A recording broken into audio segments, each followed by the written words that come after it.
Hey friends, we are going to start this carpal tunnel series by looking at the posterior kinetic chain, kind of as depicted by Joseph Schwartz.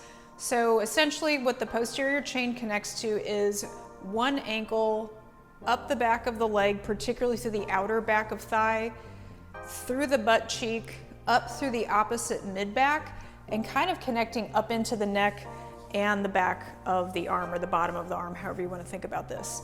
If you did the assessment in the last video of looking at the different range of motion of the different joints in the hands, what we're really focusing on in this particular video is the flexor, so anything that's going into making a fist. So that would be this motion, and even adduction of the fingers. So we'll double back to that at the end, but you could go back through, I'll post a link, and kind of check and assess the different joints of your hands. And so we're looking for anything that does together and closes. We're going to start with soft tissue release, and we are going to start with the calves. So super simple to do with a foam roller. You could do this with any type of massager, self-massage even. We're going to start and roll into a lunge. I like this one because it can stretch the opposite hip flexor. And then you can also kind of change and wave your calf muscle.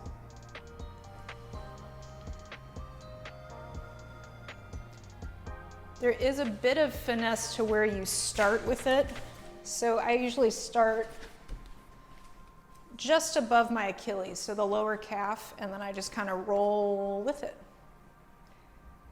I guess that was a bad pun again.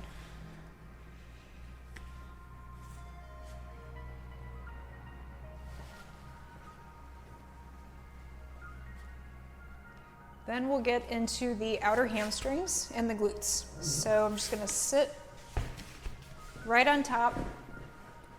I'm gonna cross one ankle over the opposite knee, roll back on that cheek, and then hit up the opposite side.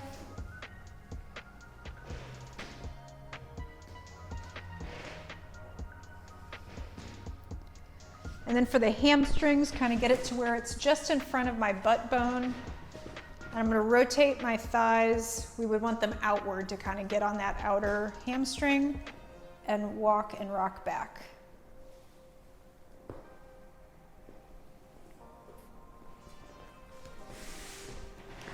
Then we'll do a quick back roll out. You may feel your back adjust as you do this.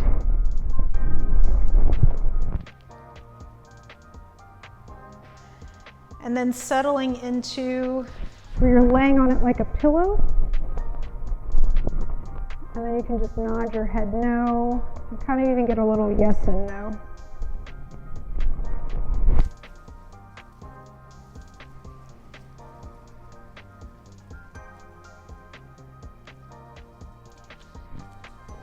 I could do that all day.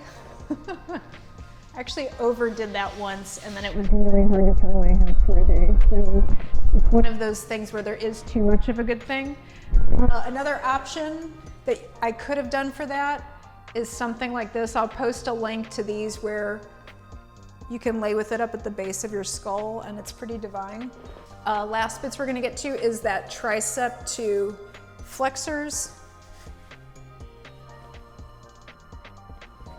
This is another one where you may not realize how gnarly your tricep is. Do a little rotation of my upper arm as I do that. I'm gonna hit up the other side.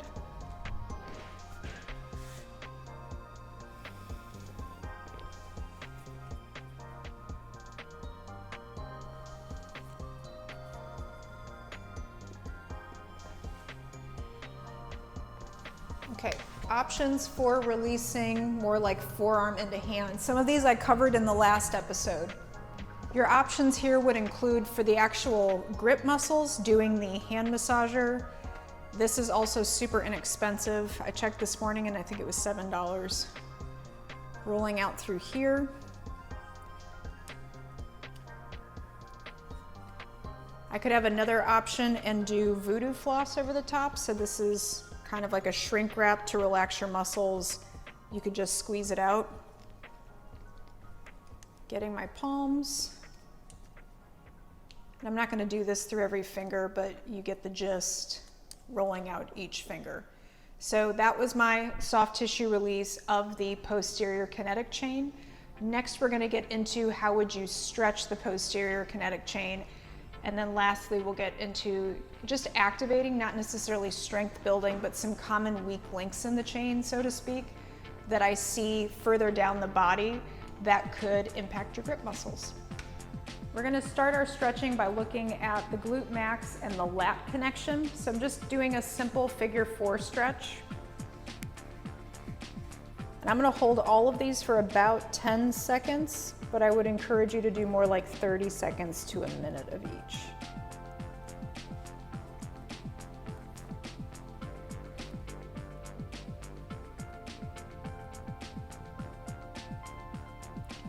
And then with the lat, I love doing this and holding on to something. So I just do palms down and I traction and hold.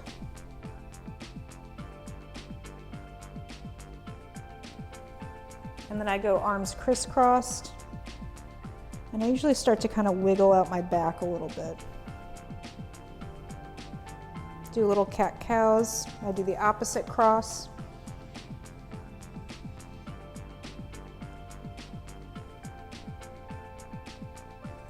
Then I go under grip.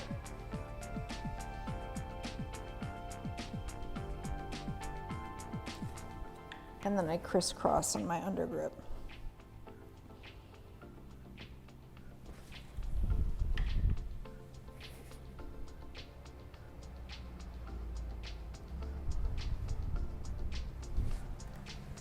Okay.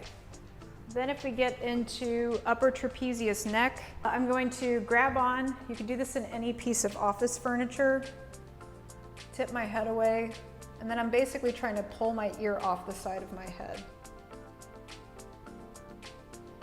Shake my head no a little bit, and look under my right armpit, which is the arm that's on top. And then I'll do the other side. Another option for stretching these lines would be to just traction from a pull-up bar. Another option would be an inversion table if you have access to that. And then yet another option would just be to lay face down over a yoga ball and just sort of feel your spine kind of giving way. Another option for the trapezius here and the levators would be plow pose from yoga, where you kick your legs over your head. Since this kinetic chain encompasses a diagonal on the body, a brilliant way to release it is to stretch on a twist.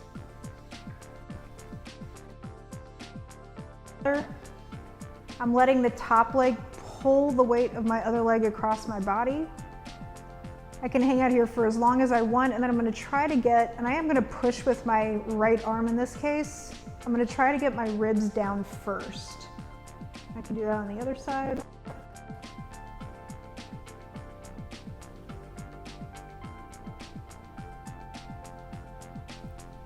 And then ribs down. Same thing.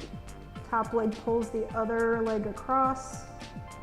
Try to have both backs of shoulder blades on the floor.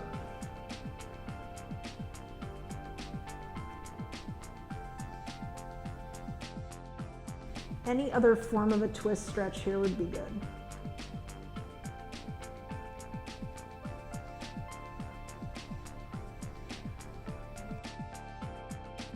Okay, last stretch, but definitely not least, we're gonna try to stretch through here. Obviously, if you're watching this video, there's a good chance that this stretch is gonna be pretty intense and you may even get slightly nervy pain. I'm going for this.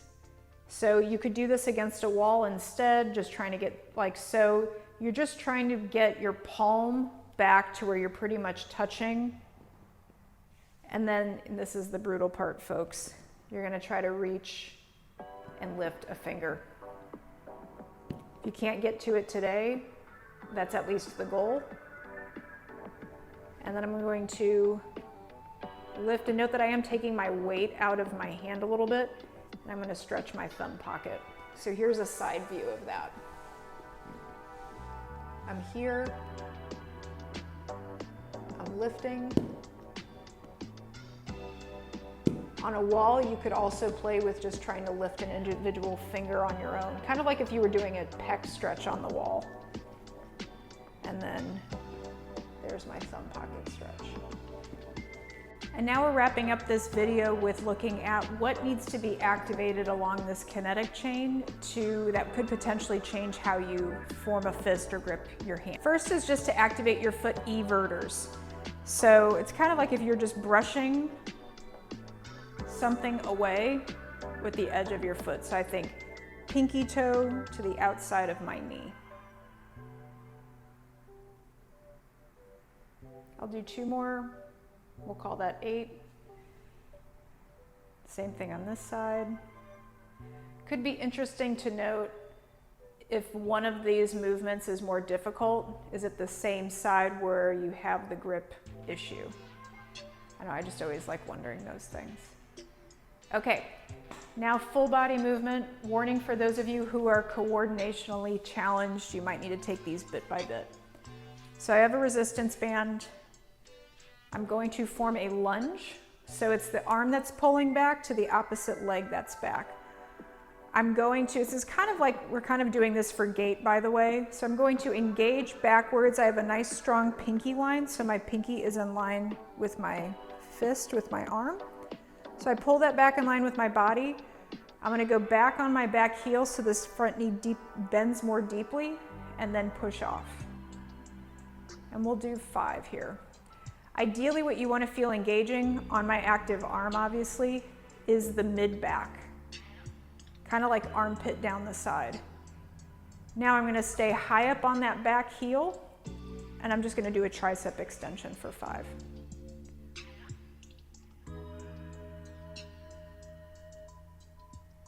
Okay, switching sides.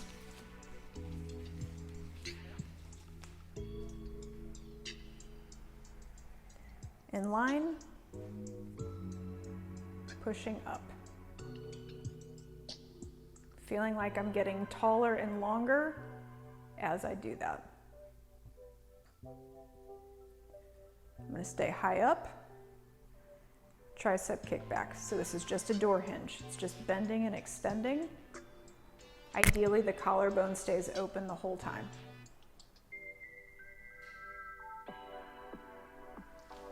In our last full body activation, we're going to look at lats to triceps. So I'm starting with this just underneath my wrists.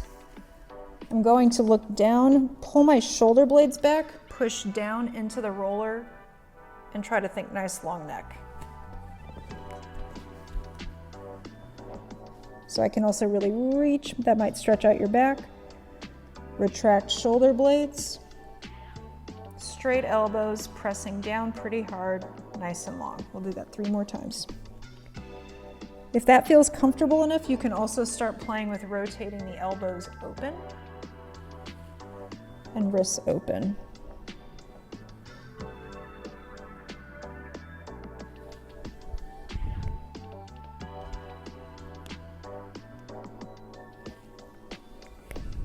Okay, now to the fun, juicy stuff.